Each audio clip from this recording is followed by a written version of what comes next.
ये emotional card सोच समझकर खेला गया है। हमारे सहयोगी हमारे साथ जुड़ रहे हैं, उनका रुख कर लेते हैं। हमारे साथ जतिन जुड़ रहे हैं। जतिन लगातार इस खबर को कवर कर रहे हैं। जतिन, ये जो इमोशनल कार्ड खेला गया है, हरियाणा के साथ साथ 25 में दिल्ली भी साधने की तैयारी लग रही है, कितनी असरदार लग रही है तैयारी?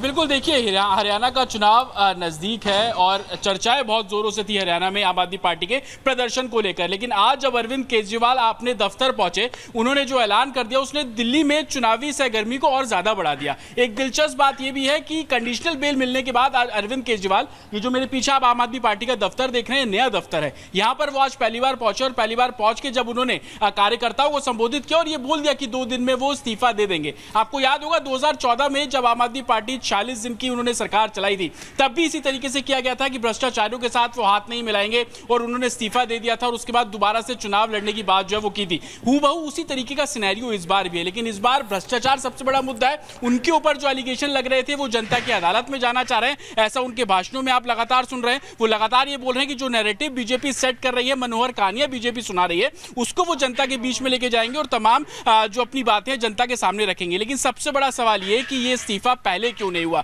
इसको लेकर हमने आम आदमी पार्टी के कई नेताओं से बात की। उनका ये कहना है कि आपको डिफरेंस समझना होगा। आप इस बात को समझिए कि जब सुबह दोपहर को 12 बजे उन्होंने अपना संबोधन देना शुरू किया, अपने कार्यकर्ताओं से बात करना, पहले वो ये बोलते हैं कि किसी को भी इस्तीफा नहीं देना चाहिए अगर उनके ऊपर एजेंसियां मुकदमा कर देती है, लेकिन उसके 2 मिनट बाद वो ये बोल देते हैं कि मैं ऐलान करता हूं 2 दिन बाद मैं इस्तीफा दे दूंगा। तो ये कॉन्ट्रडिक्ट क्यों? आम आदमी पार्टी इसको इस तरीके से बैलेंस कर रही है कि जब तक वो जेल में थे उन्होंने इस्तीफा नहीं दिया, वो लड़ते रहे। आज जब वो जेल से बाहर आ गए, अब जनता की अदालत में जा रहे हैं, इसलिए इस्तीफा देंगे। जनता यही जनता की अदालत में जाने की बात जतिन जो कह रहे हैं अरविंद केजरीवाल, इसी को लेकर बीजेपी ये कह रही है कि बहुत देर कर दी इस्तीफा देते देते। बहुत शुक्रिया आपका जतिन जुड़ने के लिए और जानकारियां देने के लिए। लेकिन देखिए ये बात कही जा रही है कि देर कर दी है, लेकिन इस्तीफे का दांव कारगर रहा है उनके लिए। क्यों मैं ऐसा कह रहे हैं सुनिए जरा। पहली बार जब सीएम बने थे तो 4 दिसंबर 2013 को चुनाव हुए थे और तब 70 में से 28 सीटें उन्होंने जीती थी। 28 दिसंबर 2013 को कांग्रेस के समर्थन से ही सीएम बने थे। 70 में से 28 सीटें जीती थी, कांग्रेस का समर्थन मिला, सरकार बनी। 14 फरवरी को केजरीवाल का इस्तीफा होगा क्योंकि कांग्रेस से किसी बात पर, किन्हीं बातों पर कंसेंसस नहीं बन पा रहा था, यह कहा गया। 49 दिन तक तब सीएम रहे और तब उन्होंने लोकसभा चुनाव में भी बनारस से चुनाव लड़ा था उसके बाद, लेकिन वहां पर कुछ हासिल नहीं हुआ। उसके बाद दूसरी बार सीएम बने। 7 फरवरी 2015 को चुनाव हुआ। 70 में से सुनिएगा 70 में से 67 सीटें, यानी यहां जो इस्तीफा दिया वो कितना कारगर साबित हुआ। 49 दिन बाद जनता का भरपूर सपोर्ट मिला, 67 सीटें मिल गई। बीजेपी को 3 मिली, कांग्रेस 0 पर ही रह गई जिसके साथ सरकार बनाई थी। 14 फरवरी 2015 को सीएम बने, पूरे 5 साल तक सरकार रही। तो इस्तीफे वाला दांव वहां काम किया। अब ये देखिए तीसरा टेन्योर चल रहा है उनका। 8 फरवरी 2020 को चुनाव हुए, 70 में से 62 सीटें, 5 सीटें कम हुई हैं। बीजेपी को 8 सीटें मिली, कांग्रेस फिर से 0 पर रही और 16 फरवरी 2020 को सीएम बने। और चुनावों से ठीक पहले देखिए, अब क्योंकि 5-6 महीने ही बचे हैं, वो वही वाला फॉर्मूला अपना रहे हैं जो पहली बार अपनाया था। उनको लग रहा है कि शायद इस बार भी ये फॉर्मूला, क्योंकि अभी कई चीजें उनको लेकर चल रही हैं, कई बातें चल रही हैं, तो ऐसे में ये फॉर्मूला कितना हिट होता है ये देखने वाली बात होगी। लेकिन इसको लेकर वो कोशिश जरूर यहां पर करते दिखाई दे रहे हैं। लेकिन देखिए समझिए आप, ये जो एक्शन उन्होंने लिया है इसको लेकर क्या उनकी कुछ फ्यूचर प्लानिंग भी है? क्योंकि कोई भी चीज, कोई भी फैसला राजनीति में यूं ही नहीं किया जाता, नफा नुकसान देखकर किया जाता है। एक्शन प्लान क्या है चलिए आपको बता देते हैं जल्दी से, क्योंकि यहाँ पर जनता के बीच वो जाने का पहला प्लान उनका यही है कि जनता के बीच जाएंगे, जनता के बीच रहेंगे, जनता से निकले चेहरे, आंदोलन वाली पार्टी है, उस नैरेटिव को सेट रखते हुए आगे बढ़ने की बात है। दूसरा है विधानसभा के लिए वोट मांगेंगे। अगले साल ही चुनाव है, तो ऐसे में अब ज्यादा समय बचा नहीं है, तो उसके लिए वोट मांगेंगे। ये दूसरा एक्शन प्लान है। तीसरा क्या है, जनता ने अगर फिर जिताया तो सीएम बनेंगे और इसीलिए उसी हिसाब से चल रहे हैं कि जनता जिता दे। चलिए हमने ये भी जानने की कोशिश की कि लोगों के बीच इसको लेकर किस तरह का रिएक्शन है, क्योंकि दिल्ली के लोग तो इंतजार कर रहे थे कि मुख्यमंत्री बाहर आएगा, लेकिन जेल से बाहर आया संयोजक पार्टी का, आम आदमी पार्टी का। तो ऐसे में अब इस फैसले के बाद जनता का क्या रिएक्शन है वो सुनिए। दिल्ली तो यही कहती है कि इनको इस्तीफा दे देना चाहिए, क्योंकि दिल्ली के बहुत बदतर हालात हो चुके हैं और जिधर भी देखो सड़कें, गड्ढे, पानी की समस्या। अब तो रातों में बिजली, स्ट्रीट लाइट भी नहीं आती है, नई मेन रोडों की लाइट नहीं आती है। बहुत बुरा हाल है दिल्ली का। मैं कह रहा हूँ इसको इस्तीफा नहीं देना चाहिए, वो सरकार चलाए, अच्छा से चलाए जैसे चल रहा है। और केजरीवाल ऐसा इंसान कोई नहीं होगा दिल्ली को संभालने वाला। इस्तीफा नहीं देना चाहिए। केजरीवाल बहुत अच्छा आदमी है, गरीब लोगों के लिए बिजली फ्री दिया है, पानी फ्री दे रहे हैं, महिलाओं के लिए बस फ्री दे रहे हैं। और चलिए आगे बढ़ेंगे और अगले सेगमेंट का आप रुख करेंगे। इस खबर पर तुम्हारी नजर रहेगी, अपडेट आपको देते रहेंगे, लेकिन अगले सेगमेंट में हम बात करने वाले हैं आस्था पर। फिर से आखिर क्यों बरसाए गए नफरती पत्थर।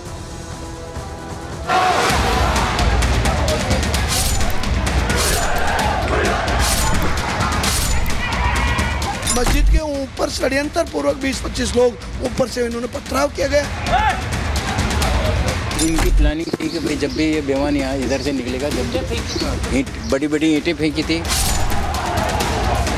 रूस पर विरोध है, पत्थर है। कल बांग्लादेश की स्थिति करना चाहते हैं।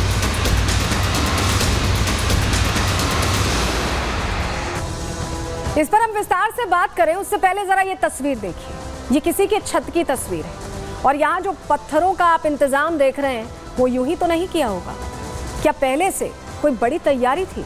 आखिर इतने पत्थर इकट्ठा क्यों किए गए, क्यों जमा करके रखे गए थे? तैयारी किस बात की थी? किसी के घर पर यूं ही पत्थर तो नहीं इकट्ठा होते। आपके मेरे घरों में शायद पत्थर ऐसे इकट्ठा नहीं होते होंगे। ये दरअसल किसी और चीज की तैयारी थी, आस्था पर चोट करने की तैयारी थी। आखिर इबादत जहां होती है, जहां पर नमाज पढ़ी जाती है, यहाँ पर नमाज पढ़ने लोग पहुंचते, नमाजी पहुंचते हैं, वहां पर पत्थरों का आखिर क्या काम था? ये सवाल इसीलिए क्योंकि ये तस्वीर अपने आप में ये प्रश्न खड़े कर रही है। और चलिए, ये पत्थर क्यों इकट्ठा किए गए थे, अब आपको उसका जवाब दे रहे हैं।